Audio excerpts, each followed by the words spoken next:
आज हम इस वीडियो में चैप्टर 1 जो सिविक्स का है पावर शेयरिंग, इसके अंदर आज हम वर्ल्ड के दो कंट्रीज़ की स्टोरी को ब्रीफली पढ़ेंगे। इसको पढ़ने का मेन मोटिव ये है कि हमें ये देखना है कि वर्ल्ड में बहुत से कंट्री ऐसे हैं जो कि पावर शेयरिंग नहीं करते और बहुत से कंट्री ऐसे हैं जो पावर शेयरिंग करते हैं।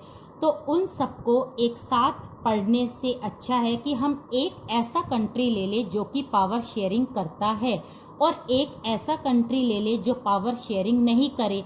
अगर हम उन दोनों में डिफरेंस देखेंगे तो हमें एकदम क्लियर हो जाएगा कि पावर शेयरिंग किसी भी कंट्री को क्यों करनी चाहिए, क्योंकि कहाँ पर प्रॉब्लम क्रिएट हो रही है, कहाँ पर प्रॉब्लम क्रिएट नहीं हो रही है, ये हमें तब पता चलेगा जब हम दोनों की कंपैरेटिवली स्टडी करेंगे। तो यहाँ पर हम इस चैप्टर में दो कंट्री लेते हैं। पहला यहाँ पर कंट्री है, ये है बेल्जियम। ओके, दूसरा कंट्री है वो है श्रीलंका। अब हम इन दोनों कंट्री को कंपैरेटिवली देखते चले जाते हैं कि कहाँ पर पावर शेयरिंग है और कहाँ पर पावर शेयरिंग नहीं है। तो सबसे पहले हम बेल्जियम की फिजिकल लोकेशन की बात करते हैं कि आखिर बेल्जियम सिचुएटेड कहाँ पर है। तो अगर हम इसके फिजिकल लोकेशन की बात करें तो हमें पता चलेगा बेल्जियम जो है वो यूरोप कॉन्टिनेंट का एक छोटा सा कंट्री है जिसकी बाउंड्रीज जो है वो काफ़ी सारे कंट्रीज से टच रहती है, जैसे जर्मनी से, लग्जमबर्ग से और नीदरलैंड से। तो ये कंट्रीज ऐसे हैं जो बेल्जियम के बिल्कुल साथ में सटे हुए हैं।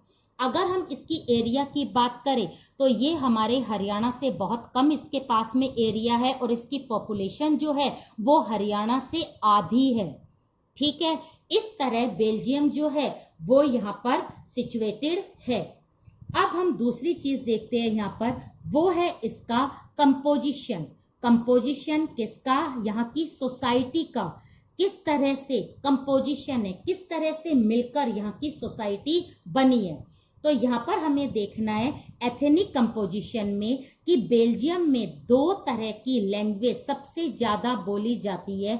एक तो है डच और एक है फ्रेंच। ओके, तो यहाँ पर आप ध्यान देना कि और भी लैंग्वेज बोली जाती है, जैसे जर्मनी वगैरह भी यहाँ पर बोली जाती है, लेकिन हम उनको काउंट नहीं कर रहे। मेजर जो प्रॉब्लम है वो इन दो ही लैंग्वेज में है। तो सबसे ज़्यादा डच और फ्रेंच बोला जाता है। अगर हम पूरे बेल्जियम की बात करें तो पूरे बेल्जियम में जो डच स्पीकिंग लोग है वो है 59। ठीक है, और पूरे ही बेल्जियम में फ्रेंच स्पीकिंग जो लोग है वो है 40। ठीक है, अगर हम इसकी कैपिटल ब्रुसेल्स की बात करें तो ब्रुसेल्स में जस्ट इसका क्या है, अपोजिट है। अपोजिट कैसे है कि डच में जो बोली जाती है, डच जो स्पीकिंग वहां पर बोले जाते हैं ब्रुसेल्स में, वो कितनी है? वो है यहाँ पर ओनली 20 और यहाँ पर कितनी है? 80। तो यहाँ पर आप ध्यान दे रहे हो कि किस तरह से डच जो लोग हैं वो बेल्जियम में मेजॉरिटी में है लेकिन ब्रुसेल्स में माइनॉरिटी में है, और जो फ्रेंच स्पीकिंग लोग हैं वो बेल्जियम में माइनॉरिटीज में है लेकिन ब्रुसेल्स में कैसे है? मेजॉरिटी में है। जो भी कुछ हो, एक जगह मेजॉरिटी है तो दूसरी जगह क्या है? माइनॉरिटीज है। तो यहाँ पर हमें ध्यान देना है कि ये जो लोग हैं इनके बीच में लड़ाई का मेन रीजन यही है कि जितने भी डच लोग हैं वो मेजॉरिटी में है और फ्रेंच जो है वो माइनॉरिटी में है। ज़्यादातर हमने कंट्री में ये देखा है कि जो मेजॉरिटी में होता है रूल उसका चलता है, लेकिन बेल्जियम में बिल्कुल रिवर्स है। यहाँ पर जो डच लोग हैं उनको ज़्यादा परेशानी रहती है फ्रेंच से। फ्रेंच से क्यों परेशानी रहती है? क्योंकि फ्रेंच के लोग जो है वो इकोनॉमिक स्टेटस में डच से ज़्यादा इम्प्रूव्ड है। उनके पास में वेल्थ के साथ में प्रॉपर्टी और पावर, अथॉरिटी, सब कुछ फ्रेंच के पास में और डच के पास ऐसा कुछ नहीं है। तो इसलिए डच और फ्रेंच के बीच में हमेशा क्या रहते हैं, कॉन्फ्लिक्ट रहते हैं। स्पेशली 1950s और 60s में इनके बीच काफी बड़ा कॉन्फ्लिक्ट हुआ था, जिसको देखकर बेल्जियम गवर्नमेंट एक बार डर गई थी। उनको लगा कि अगर इनका कोई सॉल्यूशन नहीं किया तो बेल्जियम जो है वो ब्रेक हो जाएगा, मींस टूट जाएगा। इसके साथ हमें ये याद रखना है कि डच जो स्पीकिंग लोग हैं वो बेल्जियम के मेनली किस इलाके में रहते हैं, वो है फ्लेमिश। ओके, और जो फ्रेंच स्पीकिंग लोग हैं वो बेल्जियम में किस इलाके में रहते हैं, वो है वेलोनिया। यानी जहां पर फ्रेंच स्पीकर रहते हैं वो है वेलोनिया, जहां पर डच स्पीकर रहते हैं वो है फ्लेमिश। ओके, तो डच जहां पर कम है वो है बेल्जियम की कैपिटल, और फ्रेंच जहां पर ज्यादा है वो है बेल्जियम की कैपिटल। ठीक है, तो इस तरह से वहां की सोसाइटी है वो इस तरह से यूनाइट या उसका कंपोजिशन यही है। तीसरी चीज आती है कॉन्फ्लिक्ट का मेन रीजन क्या है। अगर हम इसमें कॉन्फ्लिक्ट का मेन रीजन देखें किसमें, बेल्जियम में, तो वो है यहां पर इकोनॉमिक स्टेटस। ठीक है, तो यहां पर हमने पहले भी बात करी थी, इकोनॉमिक स्टेटस किसका कम है, वो है डच का, जबकि वो मेजॉरिटी में है लेकिन उसके बाद भी वो ज्यादा इंप्रूव नहीं हो पाए। और जिनका इकोनॉमिक स्टेटस ज्यादा होगा वो लोग जो है वो पावर अपने आप गेन कर लेंगे। तो यहां पर हमें ध्यान देना है कि इनके कॉन्फ्लिक्ट का मेन रीजन है economic status between Dutch and French. Last जो आती है बात वो आता है सॉल्यूशन। सॉल्यूशन क्या करा, बेल्जियम की गवर्नमेंट ने इतने बड़े डिस्प्यूट को दूर करने के लिए कौन सा मेथड यूज करा, कौन सा सॉल्यूशन करा, कौन सा ऐसा उपाय लगाया ताकि वहां पर इस तरह का कोई डिस्प्यूट ना हो। तो आपको यहां पर देखना है, ये सॉल्यूशन है मॉडल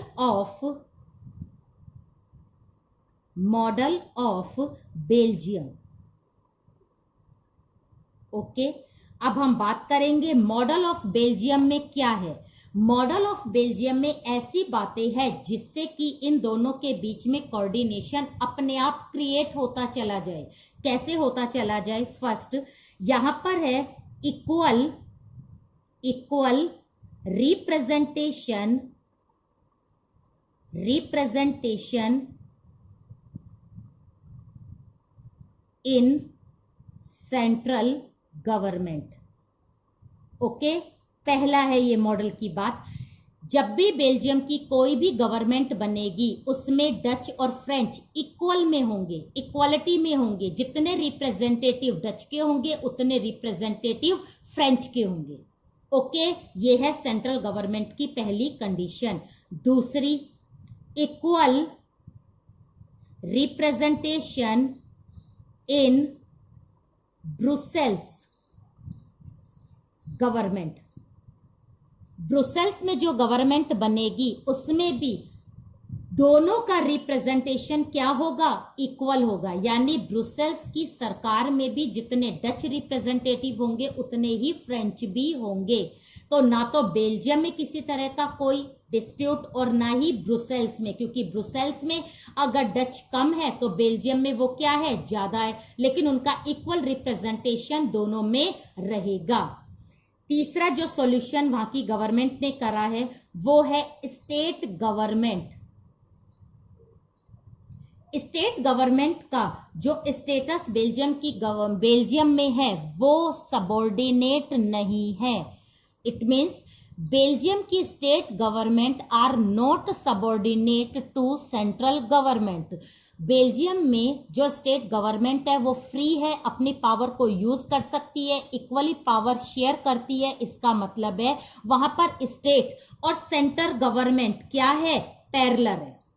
ओके, वो बिल्कुल साथ साथ चलती है। सेंट्रल गवर्नमेंट भी और स्टेट गवर्नमेंट भी, दोनों के पास में इक्वल पावर है और दोनों ही अपनी पावर को क्या करती है, यूज करती है। तो यहां पर हमने देखा कि स्टेट गवर्नमेंट जो है वो कभी भी सेंट्रल गवर्नमेंट के अंडर में काम नहीं करती जैसे कि इंडिया में करती है। ओके, लास्ट और सबसे इंपॉर्टेंट जो मॉडल ऑफ बेल्जियम का क्लोज है वो है कम्युनिटी गवर्नमेंट। अभी कम्युनिटी गवर्नमेंट क्या है? एक्चुअली में बेल्जियम में जितनी लैंग्वेज बोली जाती है, हर स्पीकर यानी हर लोगों को अपनी एक गवर्नमेंट एस्टेब्लिश करने का राइट है। तो यहाँ पर डच की अपनी एक कम्युनिटी गवर्नमेंट होगी, फ्रेंच की अपनी एक कम्युनिटी गवर्नमेंट होगी, ठीक है। वहां पे जर्मनी भी बोली जाती है, तो जर्मनी के जो लोग हैं वो अपनी कम्युनिटी गवर्नमेंट अपनी रखेंगे। तो यहाँ पर तीसरा जो लेवल आता है गवर्नमेंट का, वो आता है कम्युनिटी गवर्नमेंट। अब इस गवर्नमेंट का काम क्या होता है? इस गवर्नमेंट का काम ये होता है कि अपने लैंग्वेज के लोगों की कल्चर को, लैंग्वेज को, स्क्रिप्ट को, उनकी सारी जो फेस्टिवल रिचुअल्स है, इन सबको प्रोटेक्ट रखना। अगर इस टाइप का कोई भी प्रॉब्लम इन लोगों को होती है तो वो डायरेक्टली किसके पास में आती है? कम्युनिटी के पास में। वो स्टेट गवर्नमेंट या सेंट्रल गवर्नमेंट के पास में नहीं जाकर, अगर उन्हें अपनी कल्चर, लैंग्वेज या स्क्रिप्ट को लेकर कोई प्रॉब्लम है तो वो अपनी प्रॉब्लम को कम्युनिटी गवर्नमेंट के पास लेकर आएंगे। कम्युनिटी गवर्नमेंट हर एक लैंग्वेज को प्रोटेक्ट करती है, प्रोटेक्शन देती है। तो इस तरह से हमने देखा वहां की सरकार ने क्या चीज यूज करी है, वो करी है पावर शेयरिंग। ओके, अब आपने देखा पावर शेयरिंग में सबसे पहले हमने बेल्जियम की फिजिकल लोकेशन देखी, फिर हमने देखा वहां पर किस तरह से सोसाइटी यूनाइट है। कॉन्फ्लिक्ट पैसे को लेकर है, स्टेटस को लेकर है, लेकिन बेल्जियम की गवर्नमेंट ने अपनी समझदारी दिखाते हुए, पावर शेयरिंग करते हुए मॉडल ऑफ बेल्जियम को वहां पर अडॉप्ट करा, ताकि लोग जो है वो सेटिस्फाइड रहे, पावर को शेयर करे और बेल्जियम जो है वो पीसफुली कंट्री बन जाए। तो यहाँ पर हमने इस बात को ब्रीफली डिस्कस करा है। अब हम सेकंड कंट्री देखते हैं कि वहां क्या प्रॉब्लम है और वहां की गवर्नमेंट ने क्या किया। तो सबसे पहले हम यहाँ पर इसकी भी फिजिकल लोकेशन देखते हैं। तो सबसे पहले अगर हम श्रीलंका की फिजिकल लोकेशन की बात करें तो ये आइलैंड का नेशन है, इंडिया का नेबर कंट्री है। इंडिया के तमिलनाडु से थोड़ा सा दूर होकर श्रीलंका जो नेशन है वो सेटअप है। यहाँ का जो पॉपुलेशन है वो हमारे हरियाणा के बिल्कुल बराबर है, यानी 2 करोड़ यहाँ की पॉपुलेशन मानी जाती है। तो इस तरह से इसकी फिजिकल सिचुएशन देखने के बाद अब हम इसका यहाँ का एथनिक कंपोजिशन देखते हैं कि यहाँ पर जो सोसाइटी है वो किस तरह से कंपोजिट है, यानी किस तरह से बनाई गई है। तो इसमें हम देखते हैं कि श्रीलंका में 2 लैंग्वेज सबसे ज्यादा मिलती है, एक है सिन्हला और दूसरी है तमिल। ओके, और भी बहुत लैंग्वेज है, जैसे यहाँ पे मतलब मोमडन्स भी है, यहाँ पे बुद्धिज्म भी है, लेकिन फिर वही बात कि सबसे ज्यादा कॉन्फ्लिक्ट जो है वो इन 2 ही लैंग्वेज में माना जाता है। तो सिन्हला जो है वो यहाँ पर 74% में है, लेकिन जो तमिल है वो यहाँ पर केवल 18% में है। तो मेजॉरिटी में यहाँ पर सिन्हला है और तमिल यहाँ के 18% में है, जो माइनॉरिटी में है। तमिल को अगर और हम डिवाइड करें श्रीलंका में, तो एक आते हैं इंडियन तमिल और दूसरे आते हैं श्रीलंकन तमिल। इंडियन तमिल वो तमिल है जो इंडिया से माइग्रेट होकर श्रीलंका में गए और वहीं पर रहने लगे। उनके एंसेस्टर कब से गए हुए और उनकी जनरेशन टू जनरेशन श्रीलंका में वहीं पर रहती है, तो वो लोग वहीं पर रहने लगे इसलिए। लेकिन वो आज भी क्या कहलाते हैं? इंडियन तमिल। श्रीलंकन तमिल वो तमिल है जो तमिल बोलते हैं, लेकिन वो पैदा या उनके एंसेस्टर कहाँ से बिलोंग करते थे? श्रीलंका से। लेकिन इंडियन तमिल के एंसेस्टर कहाँ से बिलोंग करते थे? इंडिया से। तो इस तरह से इनको हमने क्लासिफाइड करने के बाद मेन प्रॉब्लम हमने देखी है लैंग्वेज को लेकर। ये तमिल है और ये सिन्हला है। यहाँ पर मेजोरिटी है, मेजोरिटी तो डच की भी थी, लेकिन यहाँ डच कभी फ्रेंच को एक्सप्लॉइट नहीं करती थी। लेकिन यहाँ पर जैसे कि मैंने पहले कहा है, मोस्टली ऐसा ही होता है कि जो मेजोरिटी होती है वो ही तमिल को क्या करती है? एक्सप्लॉइट करती है। तो यहाँ पर क्या ऐसा हुआ था, ये देखने के लिए हम थर्ड पॉइंट देखते हैं और यहाँ पर कॉन्फ्लिक्ट के रीजन देखते हैं। तो रीजन में हमें पता चलता है कि तमिल को सबसे ज्यादा एक्सप्लॉइट अगर करा है तो वो किसने करा है? सिन्हला ने। तो यहाँ पर मेन जो रीजन है वो है एक्सप्लॉइटेशन। लगातार जो तमिल है वो ब्लेम करता है कि हमें हमेशा सिन्हला के लोग जो है वो हमें एक्सप्लॉइट करते हैं, हमें हमारे राइट्स को स्नैच करते हैं, हमें हर तरह की चीज़ों के जो बेनिफिट्स मिलते हैं वो भी हमें नहीं मिलते। ये कॉन्फ्लिक्ट का मेन रीजन है एक्सप्लॉइटेशन जो सिन्हला तमिल को करता है। ओके, तो अब हम देखते हैं कि श्रीलंका की गवर्नमेंट ने वहां पर सॉल्यूशन क्या करा, क्योंकि यही प्रॉब्लम बेल्जियम में भी थी। तो बेल्जियम ने तो अपने सॉल्यूशन के लिए मॉडल यूज करा। अब हमें यह देखना है कि यहां पर श्रीलंका ने क्या करा। तो श्रीलंका के लिए हमें ध्यान रखना है 1956 एक्ट। यहाँ पर यानी श्रीलंका में जो गवर्नमेंट बनती है उस गवर्नमेंट में मेनली मेजोरिटी किस रिप्रेजेंटेटिव की होगी? सिन्हला की। सिन्हला की मेजोरिटी की जो गवर्नमेंट है उसने 1956 में एक एक्ट पास किया। अब इस एक्ट में क्या क्या बातें थी वो देखना कि वहां की गवर्नमेंट ने इसका सॉल्यूशन इस एक्ट में किया था, इस एक्ट के प्रोविजन में किया था। प्रोविजन नंबर 1 है जो सिन्हला लैंग्वेज है, ठीक है, उसको किसका स्टेटस दे दिया गया? नेशनल लैंग्वेज का। ओके, सेकंड चीज, जो भी श्रीलंका में गवर्नमेंट जॉब है वो किसको दे दी गई? सिन्हला को। ओके, थर्ड, जितने भी फंडामेंटल राइट्स है ये राइट्स किसको दिए गए? सिन्हला को। और लास्ट अगर हम बात करें तो वो है रिलीजन। कौन से रिलीजन को श्रीलंका में एक प्रोटेक्शन मिला? वो कौन सा रिलीजन है? वो है बुद्धिज्म। और बुद्धिज्म सबसे ज्यादा श्रीलंका में कौन से लोग मानते हैं? वो है सिन्हला। तो सिन्हला का मेन रिलीजन क्या है? बुद्धिज्म। तो इनडायरेक्टली यहां पर भी किसको सपोर्ट करा? सिन्हला को। तो कहने का मतलब है श्रीलंका में जो पावर शेयरिंग है, ठीक है, वो पावर शेयरिंग नहीं की गई। तो यहां पर हमने देखा बेल्जियम की गवर्नमेंट ने अपने यहां पर सुधार करने के लिए, इस प्रॉब्लम को सॉर्ट आउट करने के लिए इस मॉडल को यूज करा, लेकिन श्रीलंका ने अपनी प्रॉब्लम को सॉर्ट आउट करने के लिए 1956 एक्ट पब्लिश या पास किया गया जिसमें सारी चीजें किसको दे दी गई? सिन्हला को दे दी गई। तो इस श्रीलंका की गवर्नमेंट ने किसी तरह की कोई भी पावर शेयरिंग नहीं की। तो अब हम देखते हैं कि रिजल्ट क्या हुए होंगे। रिजल्ट बिल्कुल सिंपल है, बेल्जियम में कोई सिविल वॉर नहीं हुआ, लेकिन श्रीलंका में इतना ज्यादा वायलेंस हुआ कि 1980s में तो तमिल का तो नुकसान हुआ ही हुआ, लेकिन तमिलों ने भी इनका सिन्हला का बहुत ज्यादा नुकसान करा और कुल मिलाकर नुकसान किसका हुआ? श्रीलंका का। तो यहाँ पर वायलेंस से कौन बच गया? बेल्जियम बच गया। नेक्स्ट आता है बेल्जियम के लीडर्स को रियलाइज हो गया कि अगर हम इन सबके इंटरेस्ट को साथ में लेकर चले तो बेल्जियम हमेशा क्या रहेगा? यूनाइट रहेगा, एक नेशन बनकर रहेगा, सारे लोग इससे क्या रहेंगे? जुड़े रहेंगे, ठीक है। लेकिन श्रीलंका के लीडर्स को ऐसा कुछ भी रियलाइज नहीं हुआ, उन्होंने कभी भी तमिलों के बारे में नहीं सोचा, जिससे क्या हुआ? तमिलों ने या तो कंट्री को छोड़ दिया, और अगर वो छोड़ेंगे तो फोर्सली ही छोड़ेंगे, और अगर वो दूसरी कंट्री में गए, जब उन्होंने अपने कंट्री को छोड़ा तो फोर्सली वो दूसरी कंट्री में गए, वहां पर एज अ रिफ्यूजी वो अपना लाइवलीहुड करने लगे, और जो लोग यहीं पर रहे वो सिन्हला के अंडर में रहे, और मतलब जिस तरह से सिन्हला उन्हें एक्सप्लॉइट करते थे उन्होंने उसी तरह से उसे एक्सप्लॉइट करा। इस तरह से तमिल कभी भी श्रीलंका से जुड़ नहीं पाए।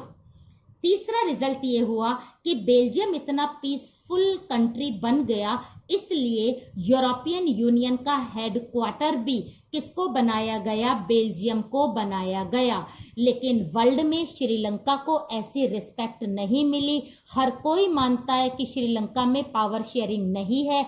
आज भी यहाँ पर इस तरह का कॉन्फ्लिक्ट होता रहता है। बहुत सारे कंट्री एज अ मीडिएटर यहाँ पर आते हैं और इनके कॉन्फ्लिक्ट को दूर करते हैं, लेकिन उसके बाद भी यहाँ का कॉन्फ्लिक्ट या यहाँ की जो प्रॉब्लम है एथनिक वो दूर नहीं होती। तो श्रीलंका अगर अपने पूरे वर्ल्ड में रिस्पेक्ट तो नहीं ले पाया, लेकिन हाँ इसकी जो इकोनॉमी है वो डाउन नहीं हुई, उसकी इकोनॉमी जो है वो लगातार बढ़ती रही। और साउथ एशिया कंट्री में अकेला श्रीलंका ऐसा कंट्री है जिसकी जीडीपी जो है वो सबसे हाईएस्ट है। तो इस तरह से हमने देखा कि पावर शेयरिंग जिस कंट्री में नहीं होती वहां के लोग अपनी गवर्नमेंट से हमेशा अलग रहते हैं, उसको कॉपरेट नहीं करते। दूसरी चीज, जहां पर पावर शेयरिंग होती है वहां पर लोगों के अंदर आपस में एक ट्रस्ट रहता है, कोऑर्डिनेशन रहता है, कॉपरेशन रहता है और वो हर तरह से अपनी सरकार से जुड़े रहते हैं। तो यहाँ पर इस चीज को ध्यान देना है कि बेल्जियम और श्रीलंका की हम जो कंपैरेटिवली स्टडी करें उनको सिर्फ हम 5 पॉइंट में करें, 5th पॉइंट आएगा रिजल्ट। ओके, तो इसके सारे नोट्स आपको डिस्क्रिप्शन बॉक्स में मिलेंगे।